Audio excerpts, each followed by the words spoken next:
A Vereeniging family is reeling after the death of their loved one, apparently after an unscheduled power outage on Saturday. Let's go live now to our colleague, senior news reporter Chriselda Lewis, who is with the family.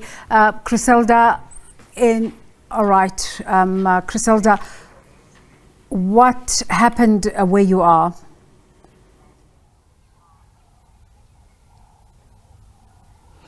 Well, Desiree, as you correctly point out, I am live in Vereeniging, and we were called to this particular home after we understood that a man had passed away on Tuesday, we understand, after he had basically been declared dead. And what we do know at this point, you'll apologize, Desiree, there seems to be quite a lot of noise in my ear at this particular point. I'm going to try and continue despite that. What we do understand is that Vereeniging had been on a ventilator, and this had been for quite some time. And in this particular area, what we're hearing from community leaders is that there has been inconsistent power supply in this particular area here in Vereeniging. And on a Saturday, basically, Vereeniging, who was on a ventilator, there was an unscheduled power cut, we understand, and that had subsequently led to him stopped breathing. An ambulance had been brought in, we understand. That's what we're getting from the family at this particular stage. And he had been taken to hospital and had subsequently been declared dead. I want to get the full details now. The family extremely emotional at this particular stage, Desiree, unable to speak to us at all. They're very angry. They're asking, when is the issue of electricity going to be sorted out in South Africa?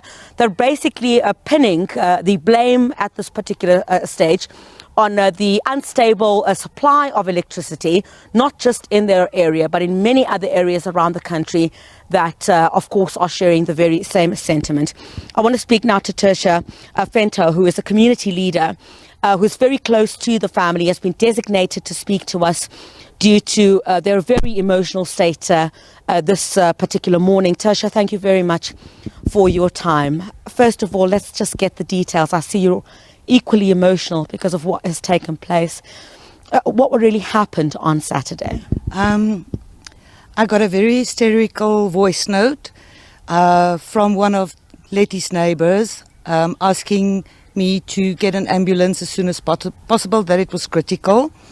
And about 1 minute past 9, I beg your pardon, about 1 minute past 9, I spoke with Letty over the phone because I said to her, you know what, phone the ambulance, because I thought that she would have had everything ready already.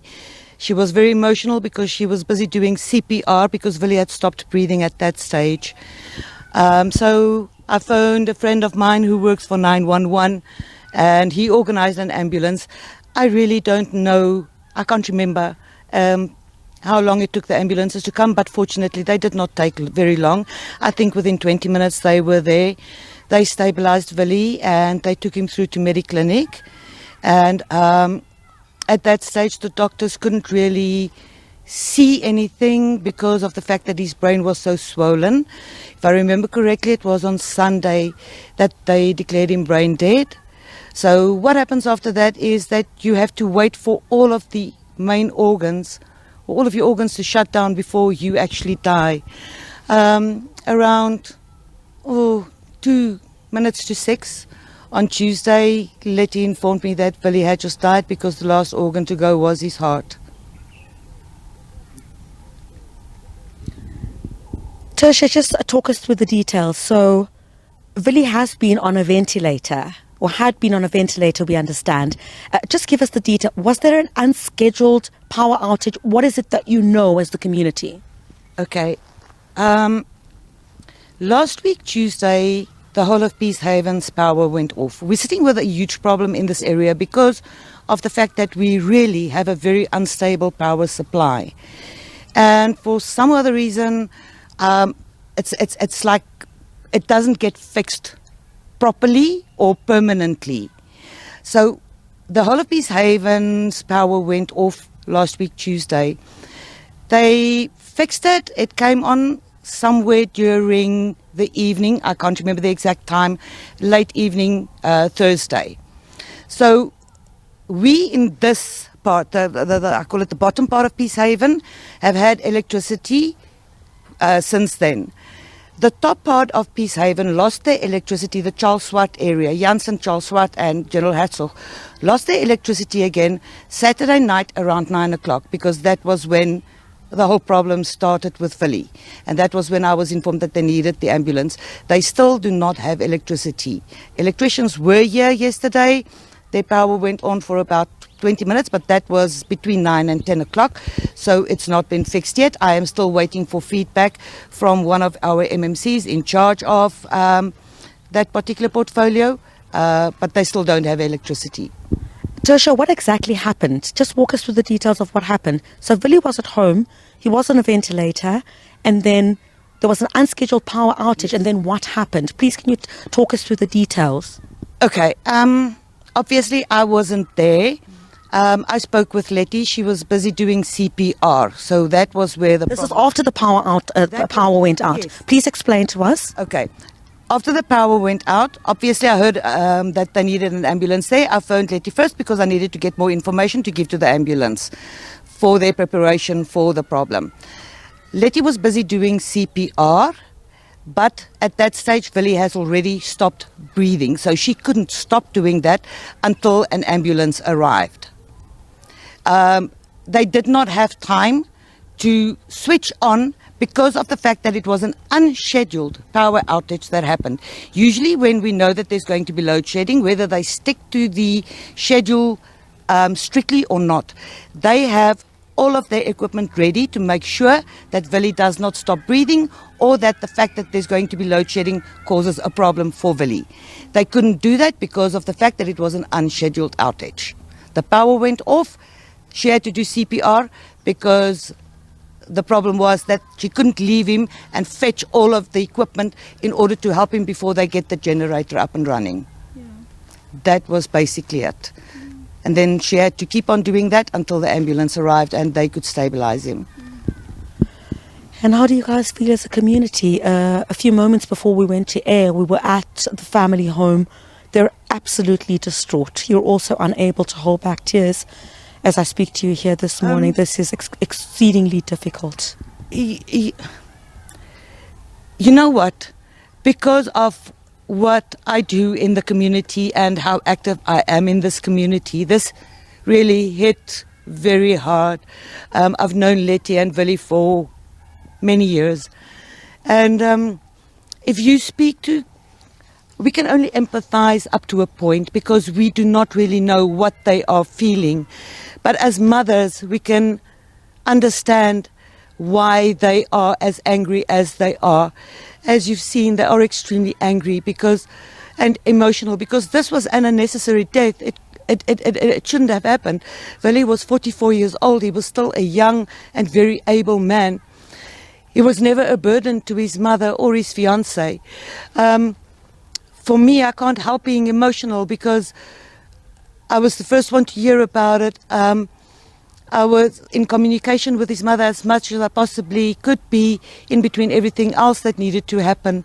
And yes, it hit us hard because he's the only one that in this community that was a paraplegic and seriously needed the ventilator to keep him alive. But there are so many other sick people in this area that need oxygen in order for them to stay alive. And that is the one message that I would really like to bring home to our municipality, is that they need to take, I don't want to say responsibility, but they need to make sure, they need to get to know their communities and the problems that the community sit with. And if they don't know, because it's impossible, it's a huge community, listen to what they're saying. You know what, get involved more than you actually are. Know what the problems are. Don't just tell us that you are trying to get to know what the problems are. There's a difference between trying and doing. Because if I say I'm trying to do this, it means that I'm not doing it. I'm saying that I'm trying. You hear what I'm saying? It's like, you can't try to do your job, you have to do your job. You've got a job to do. You can't try to do your job. And yes, no, it really hit very hard. The whole of the community was asked to take flowers to Willie. I think you should have the photos and put it in front of his yard to show the mother how shocked we as an Mfuleni community is about what's happened, because it was unnecessary. It could have been prevented, as far as I am concerned.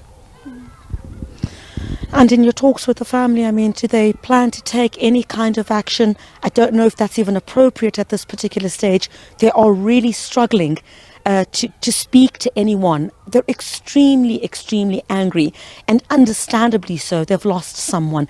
Do they plan to take any action? Do we know at this stage?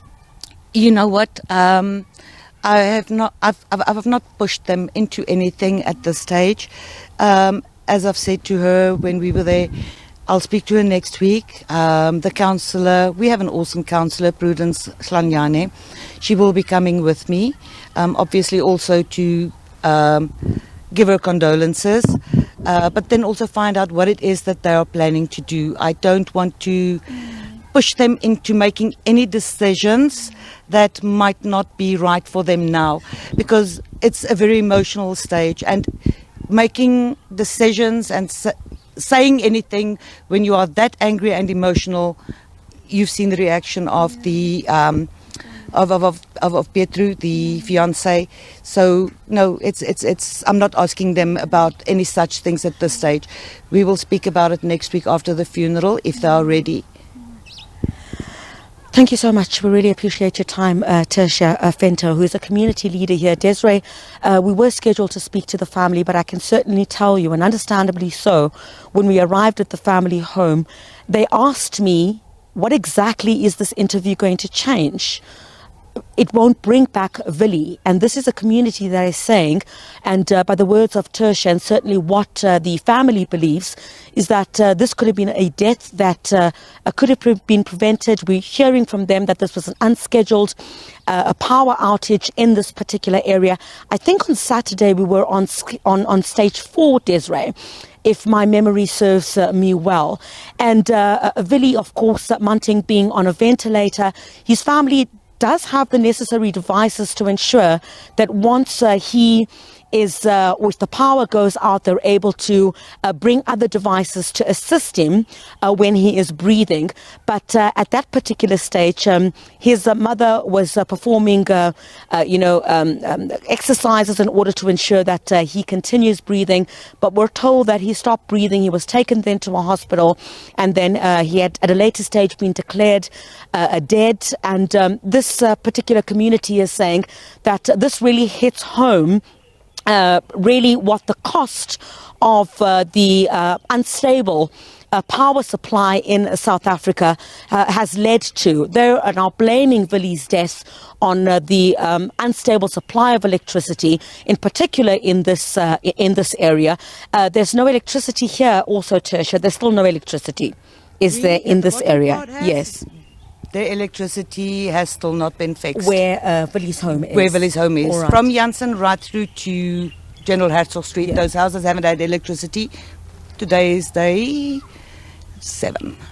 Day 7. So the area towards where Willie had passed away, not too far from it, just about a street away or two, Desiree, there's still no electricity in that area following, of course, Willie's death. And the family is now saying that this, of course, hits home, what the true cost is of the inconsistent power supply in the country, and in particular in this particular area where they say they've been complaining for a very long time now and absolutely nothing has happened.